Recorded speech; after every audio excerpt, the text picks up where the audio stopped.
Hello, YouTube.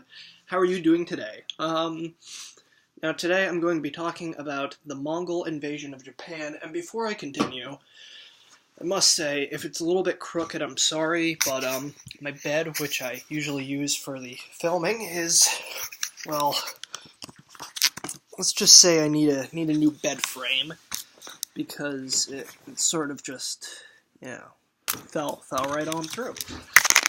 Anywho, back to the subject.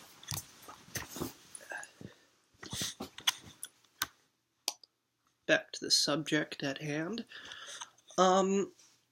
Kublai Khan, who at this point in the Mongol Empire was not completely cohesive, so Kublai Khan was in charge of the Chinese portion of it.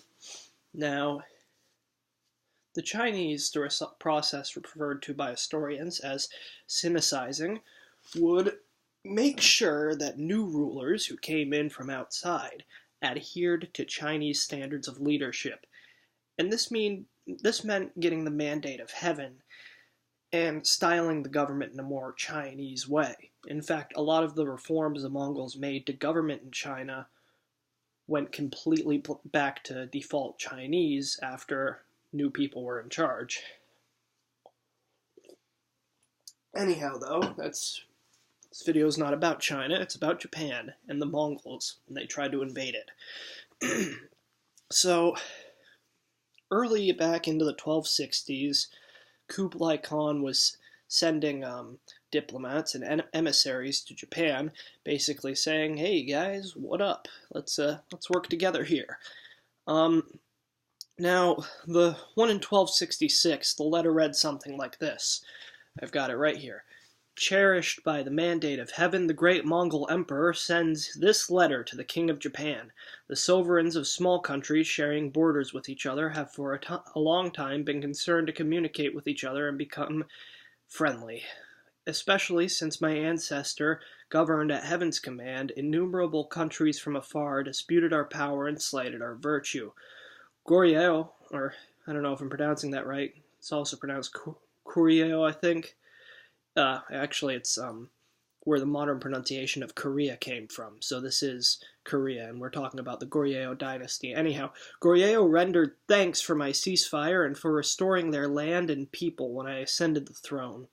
Our relation is feudatory like a father and son. We think you already know this. Goryeo is my eastern tributary. Japan was allied with Goryeo and sometimes China since the founding of your country. However, Japan has never dispatched ambassadors since my ascending the throne. We are afraid that the kingdom is yet to know this. Hence we dispatched a mission with our letter, particularly expressing our wishes. Enter into friendly relations with each other from now on. We think all countries belong to one family. How are we in the right unless we comprehend this? Nobody would wish to resort to arms." Now that was essentially a very nice and classy way of saying, okay, Japan, you're going to accept Mongol authority, or you're going to accept the Mongol sword. Because the one family Kublai Khan was referring to was, of course, Genghis Khan's family, in that every country was to belong to it. So, Japan kept sending the ambassadors and diplomats back empty-handed. No gift to the Mongols, no letter back saying that they accepted these terms, because the Japanese were not ready to give up their island, not to foreigners. So, he was ready to invade pretty much right then and there, but he couldn't do it right away. The first invasion took place in 1274 because he still had to prepare ships and soldiers. Not just Mongol soldiers, but also a considerable amount of Chinese and Korean soldiers, about 8,000 of those, with 15,000 Mongols, although the numbers are not set in stone, as is the case with many other historical accounts. About 300 large ships, and 400 to 500 maybe smaller ships.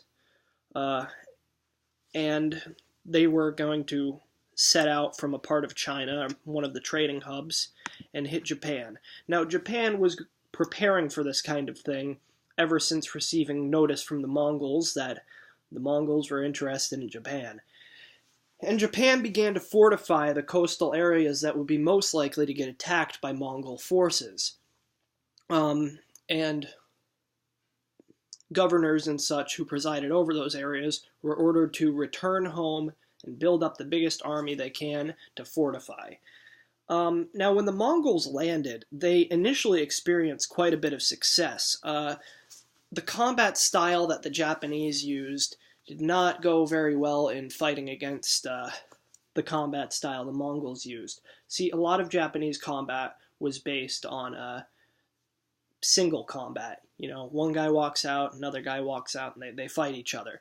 Even in big battles, it would mostly be one guy focusing on one guy, and that kind of thing. While with the Mongols, it was much more group-based. They would kind of swarm with their horses, use hunting tactics to separate and hunt down different enemy troops. So the Japanese and their reliance on single combat played essentially right into the Mongols' hands.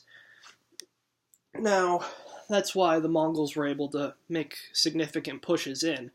However, a typhoon was threatening the Mongol ships, and the captains suggested, hey, maybe let's get out of here. So a lot of the ships ended up leaving with the soldiers and were subsequently sunk, most of them, by the typhoon. Many of the rest of them, at this point the Mongol navy and army being just decimated, and not quite so much by the Japanese as by the weather around the oceans in Japan. So, under the cover of night, the Japanese snuck in to into the ships, and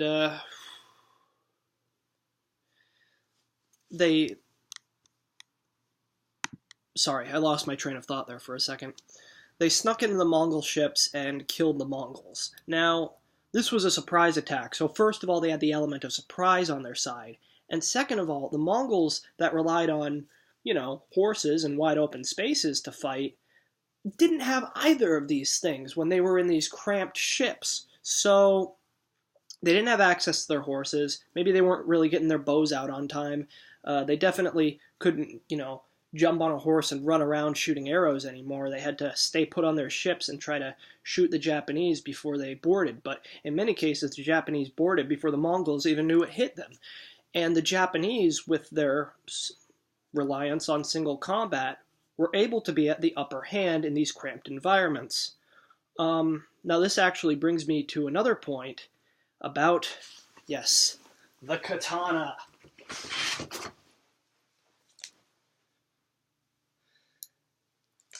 This design, and now this is a replica, so if I hit something with it, it would just break.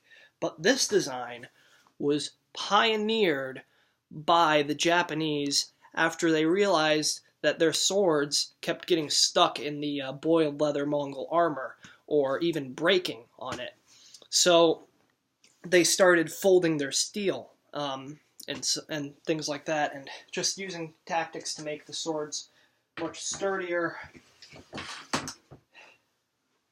to avoid something like that happening, so they could get that nice clean slice, because the Japanese didn't really wear as much armor, so they didn't need stronger swords, which is why, say, if a Japanese samurai went up against a European knight, he'd probably have a pretty hard time getting a good hit on the knight, because even after the katana was made, with its superior strengths to the previous things the Japanese had, it still had trouble with opponents that weren't unarmored, because for the most part, the samurai were just pushing around small peasant forces and killing lightly clothed people, so, they could just slice right through that, but they had trouble with armor.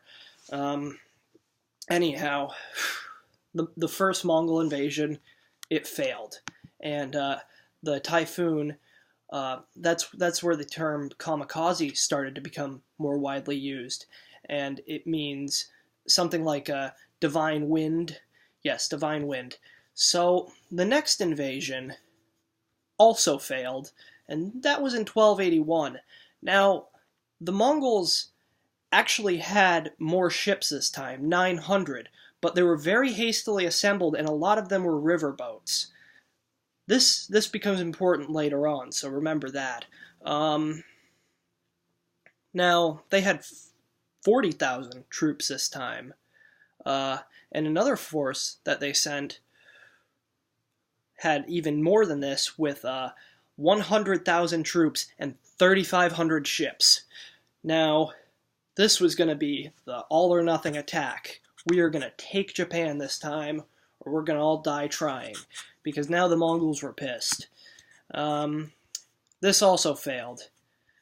And this time, the Japanese put up a much better fight than they did the first time, because they'd learned from the Mongols, and they were prepared to fight the Mongols the way they knew the Mongols needed to be fought. They started fortifying their coastal areas, building walls all along the coast, and this time preparing more troops, because they knew what the Mongols were capable of.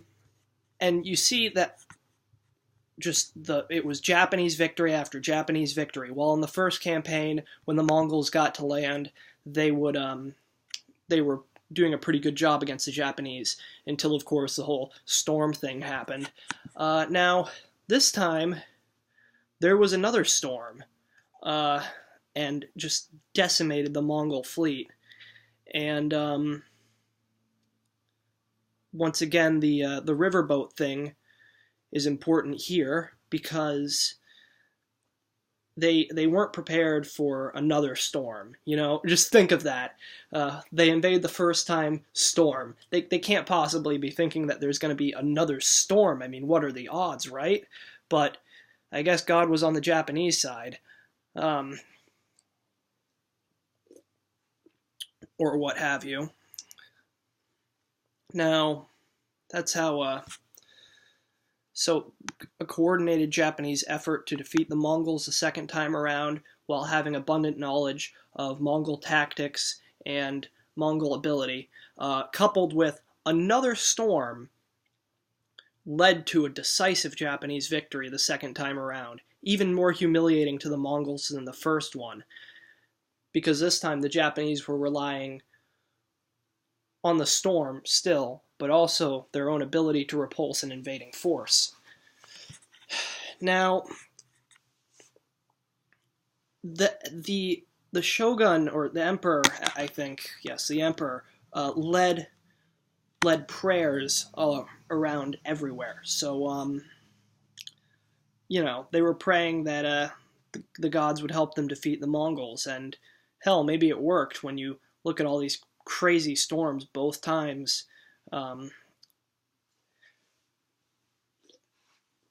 Well, that's it for this video.